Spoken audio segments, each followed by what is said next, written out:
الحمد لله وحده والصلاة والسلام على من لا نبي بعده أما بعد فأعوذ بالله من الشيطان الرجيم بسم الله الرحمن الرحيم والفجر وليال عشر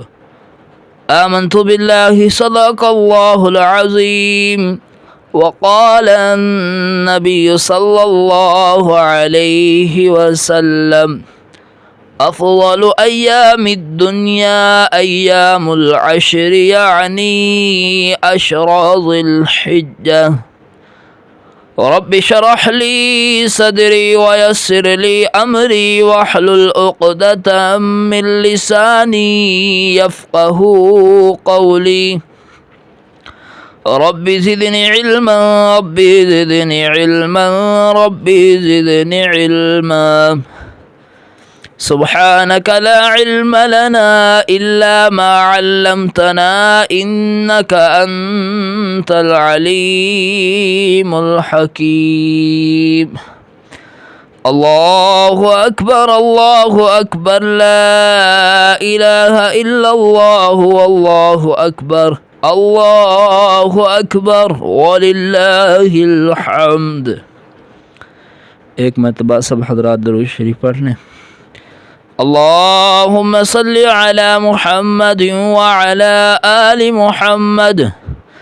کما صلیت علی ابراہیم وعلی آل ابراہیم انک حمید مجید۔ اللهم بارك على محمد وعلى آل محمد كما باركت على إبراهيم وعلى آل إبراهيم إنك حميد مجيد۔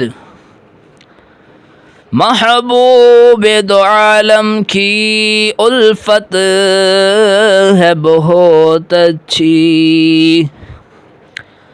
محبوب دو عالم کی الفت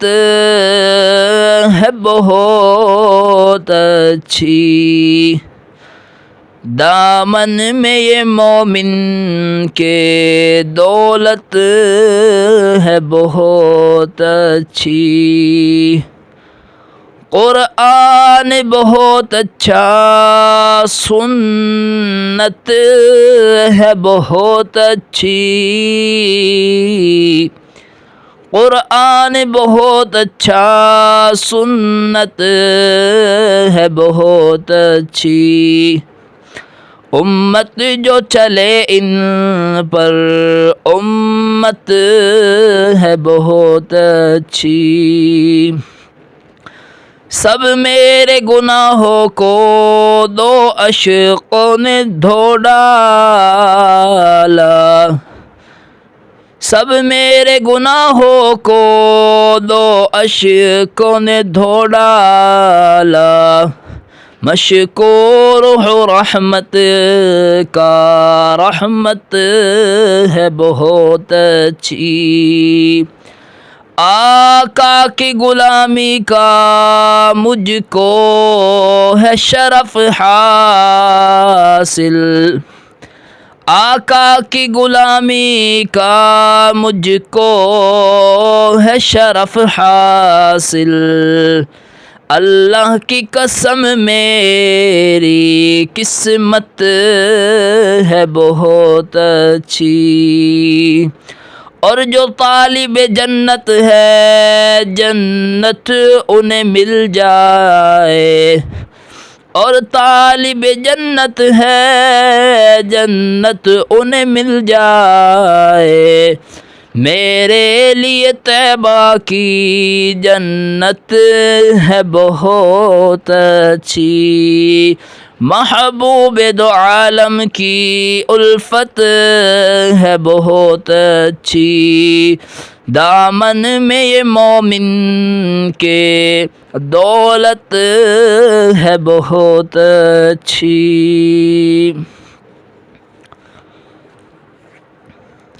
برادران اسلام، بھائیو، دوستو اور بزرگوں، عزیز نوجوان ساتھیوں، اللہ رب العزت نے چنانچہ ہر انسان کو اپنی عبادت ہی کے لیے پیدا فرمایا ہے۔ اسی لیے انسان کو بھی چاہیے کہ وہ اپنی زندگی کا ہر لمحہ اللہ رب العزت کی منشا کے مطابق، اللہ رب العزت کی مرضی کے مطابق گزارے اور عبادات کے ذریعے اللہ رب العزت کا قرب حاصل کرنے کی کوشش کرے۔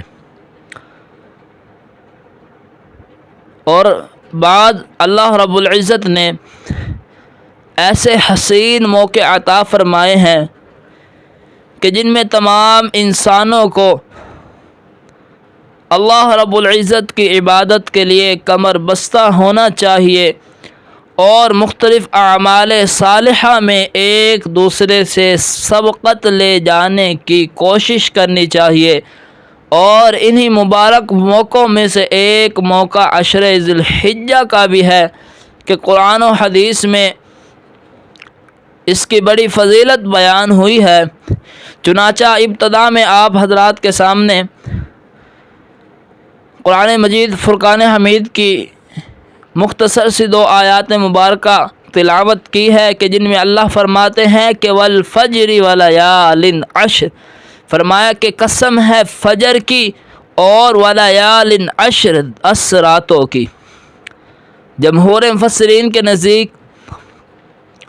ان 10 راتوں سے مراد عشرہ ذی الحجہ کی، ماہ ذی الحجہ کی ابتدائی 10 راتیں ہیں، پہلی 10 راتیں ہیں۔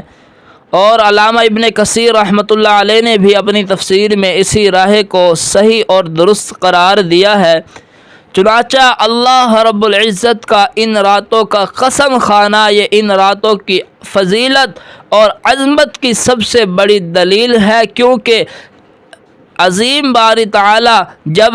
کسی چیز کی قسم کھاتا ہے تو عظمت والی چیز ہی کی قسم کھاتا ہے۔ چنانچہ فرمایا کہ والفجر ولیال عشر، قسم ہے فجر کی اور قسم ہے 10 راتوں کی۔ تو معلوم ہوا کہ اللہ تبارک و تعالی نے ان 10 ایام کی، ان 10 راتوں کی قرآن مجید فرقان حمید کے اندر قسم اٹھائی ہے۔ اور اللہ رب العزت کا قسم اٹھانا کسی چیز کے متعلق تو یہ اس کی عظمت کی، اس کی فضیلت کی، اس کی بزرگی کی سب سے بڑی دلیل ہے، کیونکہ جب اللہ کسی چیز کی قسم کھاتا ہے تو عظمت والی چیز کی، عظمت والی شے کی ہی قسم کھاتا ہے۔ تو بہرحال ان آیات مبارکہ سے ان 10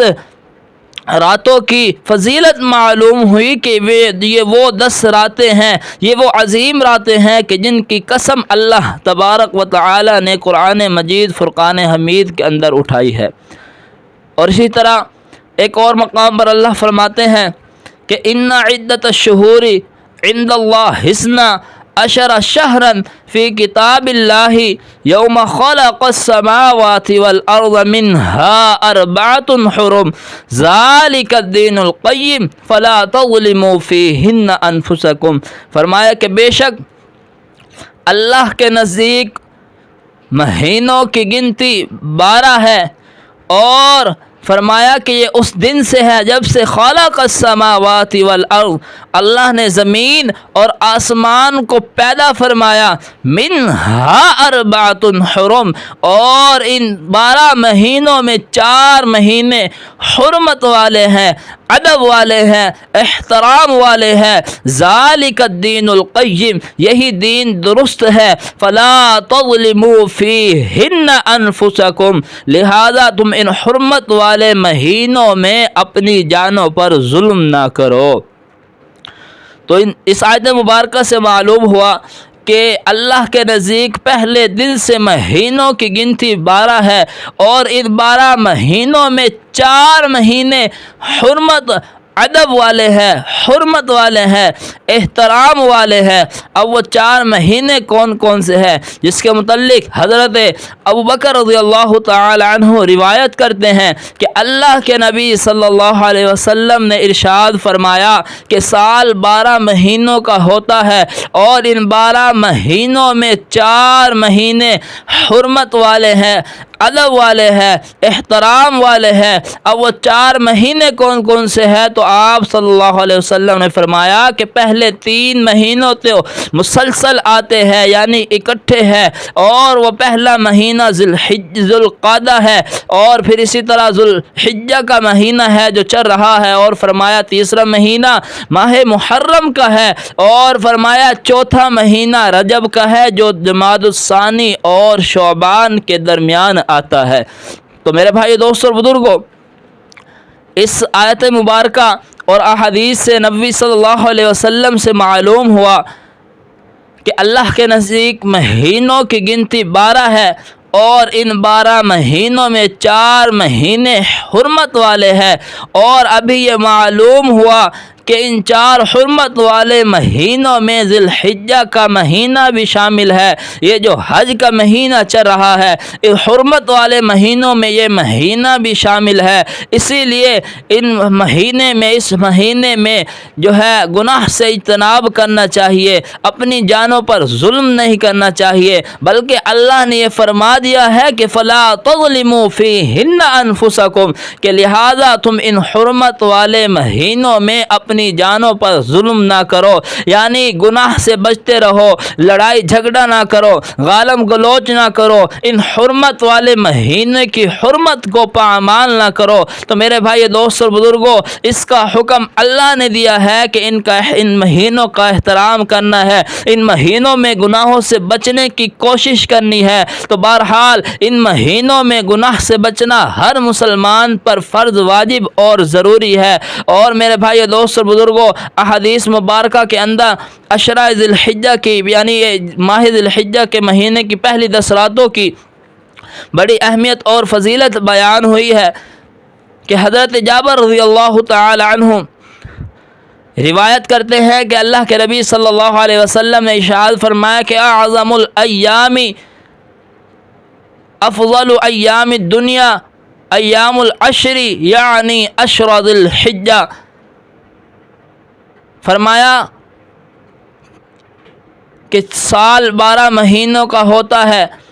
اور ان 12 مہینوں میں 4 مہینے حرمت والے ہیں۔ فرمایا کہ اللہ کے نزدیک فرمایا کہ دنیا کے سارے ایاموں کے مقابلے میں، دنیا کے سارے دنوں کے مقابلے میں 10 دن یعنی عشرہ ذی الحجہ سب سے افضل ہے۔ اور آپ صلی اللہ علیہ وسلم سے سوال کیا گیا کہ اے اللہ کے رسول صلی اللہ علیہ وسلم، اگر 10 دن جہاد فی سبیل اللہ میں گزارے جائے کیا یہ دن پھر بھی ان کے برابر نہیں؟ فرمایا کہ اگر جہاد میں فی سبیل اللہ 10 دن گزارے جائے تو پھر بھی ان جیسے رہی، ان کے برابر نہیں۔ اور فرمایا سوائے اس کے جو اللہ کے راستے میں شہید ہو جائے۔ تو اس احادیث مبارکہ سے ان 10 ایام کی فضیلت معلوم ہوئی کہ یہ 10 ایام آپ صلی اللہ علیہ وسلم کا فرمان عالی شان ہے کہ تمام دنیا کے دنوں کے مقابلے میں یہ ایام ماہ ذی الحجہ کے ذی الحجہ کا پہلا عشرہ، یہ ابتدائی 10 دن فرمایا کہ سب سے افضل اور بہتر ہے۔ اور میرے بھائی دوستوں اور بزرگوں، انہی ایام میں یوم عرفہ کا دن بھی آتا ہے کہ جس کے متعلق آپ صلی اللہ علیہ وسلم کا فرمان عالی شان ہے۔ آپ صلی اللہ علیہ وسلم نے فرمایا کہ الحج عرفہ، فرمایا کہ حج عرفات میں ٹھہرنا ہے، یعنی آپ صلی اللہ علیہ وسلم نے عرفات میں ٹھہرنے کو حج قرار دیا ہے۔ اور یہی وہ عظیم دن ہے کہ جس دن اللہ تبارک و تعالی اہل عرفات والوں کے لیے عام معافی کا اعلان کرتے ہیں اور اس میں سب سے زیادہ اپنے بندوں کو جہنم سے آزادی دیتے ہیں۔ تو یہ اتنا مبارک اور برکت رحمت والا دن کب آتا ہے؟ یہ ماہ ذی الحجہ کے پہلے عشرے میں آتا ہے۔ اس سے بھی اس عشرے کی فضیلت معلوم ہوئی، اور اسی طرح انہی ایام میں ذی الحجہ کے پہلے عشرے میں یوم نحر کا دن بھی آتا ہے، یعنی قربانی کا دن بھی آتا ہے، جس کے متعلق آپ صلی اللہ علیہ وسلم کا فرمان عالی شان ہے کہ اعظم الایام عند یوم النحر و یوم القر، فرمایا کہ اللہ کے نزدیک سب سے زیادہ باوقار، سب سے زیادہ عظمت والا دن یوم نحر یعنی 10 ذی الحجہ کا عید الاضحیٰ کا دن ہے۔ اور پھر فرمایا اگلا دن فرمایا کہ منع میں ٹھہرنے کا دن یعنی 11 ذی الحجہ۔ تو اس حدیث مبارکہ سے معلوم ہوا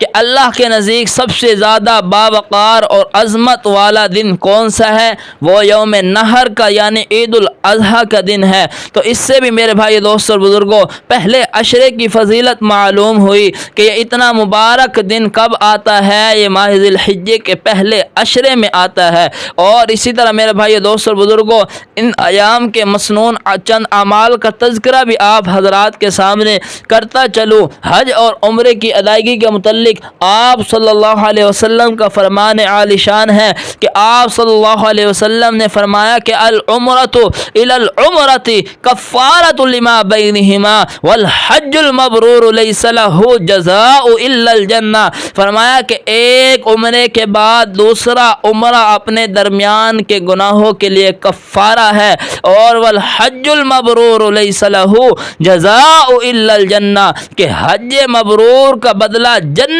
کے سوا اور کچھ نہیں۔ تو اس مبارک احادیث سے معلوم ہوا کہ ایک عمرے کے بعد دوسرا عمرہ کرنا، دوسرا عمرہ اپنے درمیان کے گناہوں کو ختم کر دیتا ہے، درمیان کے گناہوں کو مٹا دیتا ہے، کفارہ بن جاتا ہے اپنے گناہوں کا۔ تو میرے بھائی دوستوں اور بزرگوں اس سے بھی جو ہے ان ایام کی فضیلت معلوم ہوئی، اور حج اور عمرے کی فضیلت معلوم ہوئی کہ جو بندہ ایک عمرے کے بعد دوسرا عمرہ کرتا ہے تو درمیان میں جتنے بھی لغزشیں ہوتی ہیں، جتنی بھی خطائیں ہوتی ہیں، تو اللہ دوسرے عمرے کی برکت سے وہ خطائیں معاف کر دیتا ہے۔ اور فرمایا حج مبرور یعنی جس کا حج اللہ کی بارگاہ میں مقبول ہو گیا، قبول ہو گیا، فرمایا کہ اس کا بدلہ جنت کے سوا اور کچھ نہیں، یعنی جنت ہی اس کا بدلہ ہے۔ اور رسول اکرم صلی اللہ علیہ وسلم کی ازواج مطہرات میں سے کسی سے مروی ہے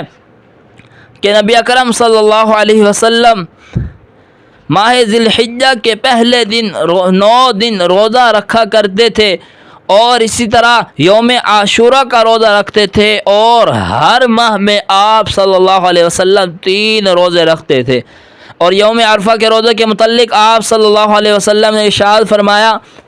کہ مجھے اللہ سے امید ہے کہ یوم عرفہ کا روزہ 1 سال کے پچھلے گناہ اور 1 سال کے اگلے گناہوں کے لیے کفارہ بن جائے گا۔ یعنی جو بندہ 9 ذی الحجہ کا عید سے 1 دن پہلے کا روزہ رکھتا ہے، یوم عرفہ کا روزہ رکھتا ہے، تو آپ صلی اللہ علیہ وسلم کا فرمان عالی شان ہے کہ اس کے 1 دن کے پچھلے 1 سال کے پچھلے اور 1 سال کے اگلے گناہوں کا جو ہے اللہ معاف کر دے گا، اگلے گناہ ختم کر دے گا۔ اللہ اکبر! تو کتنی بڑی فضیلت معلوم ہوئی، تو ہمیں اس کا اہتمام کرنا چاہیے۔ اور اسی طرح میرے بھائی دوست اور بزرگوں ان مبارک مہینوں میں نوافل نماز کا بھی اہتمام کرنا چاہیے کہ حضرت ابو ہریرہ رضی اللہ تعالی عنہ بیان کرتے ہیں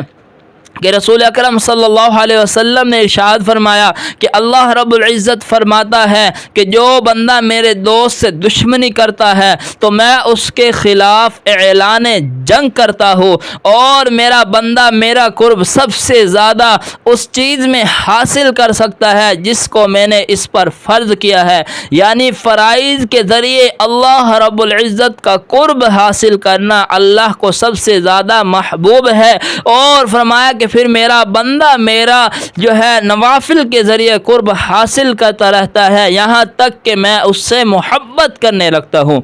اور اللہ فرماتا ہے کہ جس سے میں محبت کر لیتا ہوں تو پھر میں اس کی آنکھ بن جاتا ہوں جس سے وہ دیکھتا ہے، جس سے میں محبت کر لیتا ہوں میں اس کے کان بن جاتا ہوں جس سے وہ سنتا ہے، جس سے میں محبت کر لیتا ہوں میں اس کے ہاتھ بن جاتا ہوں جس سے وہ پکڑتا ہے۔ اللہ فرماتا ہے کہ جس سے محبت کر لیتا ہوں میں اس کے پاؤں بن جاتا ہوں جس سے وہ چلتا ہے، یعنی جس سے میں محبت کر لیتا ہوں اس کے تمام اعضاء کو میں اپنی اطاعت میں لگا دیتا ہوں۔ اور جب میرا بندہ مجھ سے سوال کرتا ہے جس سے میں محبت کرتا ہوں تو میں اس کے سوال کو ضرور بالضرور پورا کرتا ہوں۔ اور فرمایا کہ جب میرا بندہ میری پناہ طلب کرتا ہے تو میں یقیناً اسے اپنی پناہ عطا کر دیتا ہوں۔ تو بہرحال میرے بھائی دوست اور بزرگوں، ان مبارک مہینوں میں نوافل نماز کا بھی اہتمام کرنا چاہیے، اور اسی طرح ذکر و اذکار کا بھی اس مبارک دنوں میں اہتمام کرنا چاہیے کہ حضرت ابن عمر رضی اللہ تعالی عنہ اور حضرت ابو ہریرہ رضی اللہ تعالی عنہ جب ذی الحجہ کا مہینہ شروع ہوتا تو وہ پہلے 10 دن بازاروں میں نکل جاتے اور بلند آواز کے ساتھ تکبیر تشریق پڑھتے کہ اللہ اکبر لا الہ الا اللہ واللہ اکبر وللہ الحمد۔ جب دوسرے لوگ ان کی آوازوں کو سن کر یہ اللہ کی بڑائی سنتے تو وہ بھی ان کلمات کو پڑھنے لگ جاتے۔ ایک مرتبہ سب حضرات پڑھ لے کہ اللہ اکبر لا الہ الا اللہ واللہ اکبر وللہ الحمد۔ اسی طرح میرے بھائی دوست اور بزرگوں، ان ایام میں صدقہ خیرات کا بھی اہتمام کرنا چاہیے۔ بہرحال ان باتوں کا خلاصہ یہی ہے کہ اللہ نے قرآن میں فرمایا کہ اللہ کے نزدیک مہینوں کی گنتی 12 ہے، اور ان 12 مہینوں میں 4 مہینے حرمت اور ادب والے ہیں۔ ان 4 مہینوں میں یہ حج والا مہینہ ماہ ذی الحجہ کا بھی مہینہ شامل ہے، جس میں ہر انسان پر لازم ہے کہ وہ گناہ سے اجتناب کرے اور زیادہ سے زیادہ نیک اعمال کرنے کی کوشش کرے۔ نیک اعمال کرنے میں مختلف اعمال صالحہ میں بڑھ چڑھ کر حصہ لے اور صدقہ خیرات کرے۔ اور آپ صلی اللہ علیہ وسلم کا فرمان عالی شان ہے کہ افضل ایام الدنیا ایام العشر، یعنی عشر ذی الحجہ، کہ یہ ماہ ذی الحجہ کے پہلے 10 دن کے